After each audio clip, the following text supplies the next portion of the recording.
ಬಿರು ಬಿಸಿಲಿನಲ್ಲಿ ಯಡಿಯೂರಪ್ಪ ಅವರ ಅಭಿಮಾನೋತ್ಸವ ನಡೀತಾ ಇದೆ.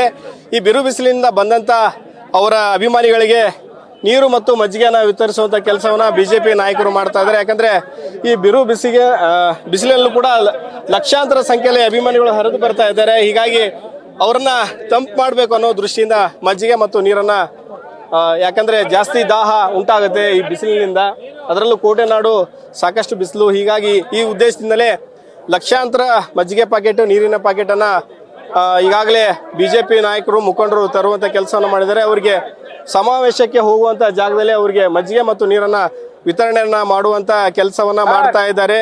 ಸಾಕಷ್ಟು ಅಭಿಮಾನಿಗಳು ಅವರ ಬಿಜೆಪಿ ಮುಖಂಡರು ಕೂಡ ಇದ್ದಾರೆ. ಮಾತಾಡಿಸ್ತಾ ಹೋಗೋಣ. ಸರ್, ಯಾವಾಗಿಂದ ಸ್ಟಾರ್ಟ್ ಮಾಡಿದ್ರಿ ಸರ್ ಮಜ್ಜಿಗೆ ವಿತರಣೆಯಿಂದ ಪ್ರಾರಂಭ ಮಾಡಿದ್ವಿ ಸರ್. ಸತತವಾಗಿ ಜನ ಬರ್ತಾ ಇದ್ದಾರೆ. ನೀರು ಮಜ್ಜಿಗೆ ಎಷ್ಟು ತಂದ್ರು ಕೊಡ್ತಾ ಇದೀವಿ, ಬಂದವರು ಕೊಡ್ತಾ ಇದೀವಿ. ಊಟದ ವ್ಯವಸ್ಥೆ ಇದೆ. ನೀವು ನೋಡ್ತಾ ಇರಬಹುದು, ಜನಸಾಗರ ತರ ಜನ ಬರ್ತಾ ಇದ್ದಾರೆ. ಇನ್ನೂ 2 ಗಂಟೆಗಳ ಕಾಲ ಇದೆ ಕಾರ್ಯಕ್ರಮ ಪ್ರಾರಂಭ ಆಗ್ಲಿಕ್ಕೆ. ಇದು ಇನ್ನು ತುಂಬಾ ಜನಸಾಗರ ಆಗುತ್ತಂತ ನಮ್ಮ ಅಭಿಮಾನ ಇದೆ. ಅದು ಯಡಿಯೂರಪ್ಪನವರ ಒಂದು ಅಭಿಮಾನ ಆ ತರ ಇದೆ. ಯಡಿಯೂರಪ್ಪನವ್ರಿಗೆ ಇರೋ ಒಂದು ಸ್ಥಾನ ಇಲ್ಲಿ ನೋಡಿದ್ರೆ ಯಾರಿಗೆ ಬೇಕಾದ್ರೂ ಅರ್ಥ ಆಗುತ್ತೆ. ಸರ್, ನಾನು ಬೆಂಗಳೂರಿಂದ, ನಾನು ರಾಜ್ಯ ಫಲಾನುಭವಿ ಪ್ರಕೋಷ್ಠದ ಸಹ ಸಂಚಾಲಕ ಇದ್ದೀನಿ ಬಿಜೆಪಿಯಲ್ಲಿ. ಇದು ನಮ್ಮ ಯಡಿಯೂರಪ್ಪನವ್ರಿಗೆ ನಾವು ಮಾಡ್ಬೇಕಂತ ಒಂದು ಚಿಕ್ಕದೊಂದು ಗೌರವ ಅಂತ ಹೇಳ್ಬೋದು ಅಷ್ಟೇ. ಯಾಕಂದ್ರೆ ಅವರ ವ್ಯಕ್ತಿತ್ವ, ಅವರ ಇದು ಬಹಳ ಇದಿದೆ. ದಯವಿಟ್ಟು ತೋಳಿ ಸರ್, ನಾವು ಮಾಡ್ತಾ ಇದ್ದೀವಿ ಎಲ್ಲ ನೀವು ನೋಡ್ತಾ ಇದ್ದೀವಿ ಸರ್. ಮಜ್ಜಿಗೆ ನೀರು ಸತತವಾಗಿ ಬೆಳಗಿನ ನಮ್ಗೆ ಇಲ್ಲೇ 4-5 ಲೋಡ್ ಬಂದಿದೆ. ಇದೇ ತರ 15-20 ಕೌಂಟರ್ ಇದೆ ಸರ್. ಎಲ್ಲ ಅಲ್ಲೆಲ್ಲ ಎಷ್ಟಾಗಿದೆ ನಂಗೆ ಗೊತ್ತಿಲ್ಲ. ಇಲ್ಲೇ 4ರಿಂದ 5 ಸತಿ ಲೋಡ್ ತರಿಸಿದೀವಿ. ಇನ್ನು ಕಾರ್ಯಕ್ರಮ ಪ್ರಾರಂಭ ಆಗಿಲ್ಲ, ಖಾಲಿ ಆಗ್ತಾ ಇದೆ. ಸತತವಾಗಿ ಕೊಡ್ತಾ ಇದೀವಿ. ವಿತರಣೆ ಯಡಿಯೂರಪ್ಪನವ್ರ ಬಗ್ಗೆ ಹೇಳ್ಬೇಕಂದ್ರೆ ಇಡೀ ರಾಜ್ಯದ ಜನರಿಗೆ ಗೊತ್ತು. ಅವರೊಬ್ಬ ದಣಿವೆರೆಯಾದ ನಾಯಕ, ರೈತ ನಾಯಕ, ಛಲದಂಕ ಮಲ್ಲ. ದಕ್ಷಿಣ ಭಾರತದ ಕರ್ನಾಟಕವನ್ನು ಏನು ಹೆಬ್ಬಾಗಿಲ್ಲ ಅಂತೀವಿ, ಕರ್ನಾಟಕದಲ್ಲಿ ಭಾರತೀಯ ಜನತಾ ಪಕ್ಷವನ್ನ ಅಧಿಕಾರಕ್ಕೆ ತಂದಂತ ಧೀಮಂತ ನಾಯಕ, ಎಲ್ಲಾ ವರ್ಗದ ನಾಯಕ.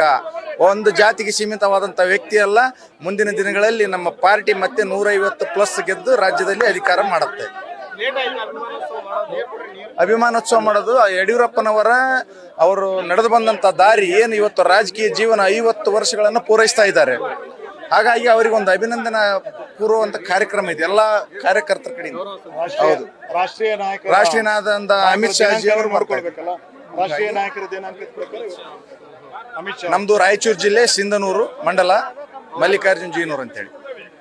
ಈಗ ಯಡಿಯೂರಪ್ಪ ಅವರು ಕಾರ್ಯಕ್ರಮಕ್ಕೆ ಏನು ಲಕ್ಷಾಂತರ ಸಂಖ್ಯೆಯಲ್ಲಿ ಜನ ಬರ್ತಾ ಇದ್ದಾರೆ. ಅವರಿಗೂ ಕೂಡ ದಾಹ ತಣಿಸೋಕೆ ಮಜ್ಜಿಗೆ ಮತ್ತು ನೀರನ್ನ ವಿತರಿಸುವಂತ ಕೆಲಸ ಆಗ್ತಾ ಇದೆ.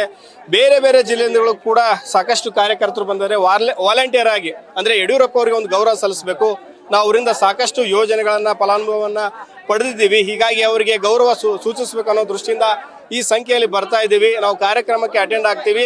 ಅವರಿಗೂ ಕೂಡ ಮಜ್ಜಿಗೆ ವಿತರಣೆ ಮಾಡುವಂತ ಕೆಲಸ ಆಗ್ತದೆ. ಇನ್ನೂ 2 ಗಂಟೆ ಇದೆ. ಇನ್ನೂ ಸಾಕಷ್ಟು ಸಂಖ್ಯೆಯಲ್ಲಿ ಅವರ ಅಭಿಮಾನಿಗಳು ಇನ್ನೂ ಬರ್ತಾರೆ, ಕಾರ್ಯಕ್ರಮಕ್ಕೆ ಅಟೆಂಡ್ ಆಗ್ತಾರೆ. ಇದೊಂದು ಮುಂದಿನ ಅವರ ಸರ್ಕಾರ ಅಧಿಕಾರಕ್ಕೆ ಬರೋಕೆ ದಿಕ್ಸೂಚಿ ಆಗುತ್ತೆ ಈ ಕಾರ್ಯಕ್ರಮ ಅನ್ನೋ ಮಾತನ್ನ ಹೇಳ್ತಾರೆ.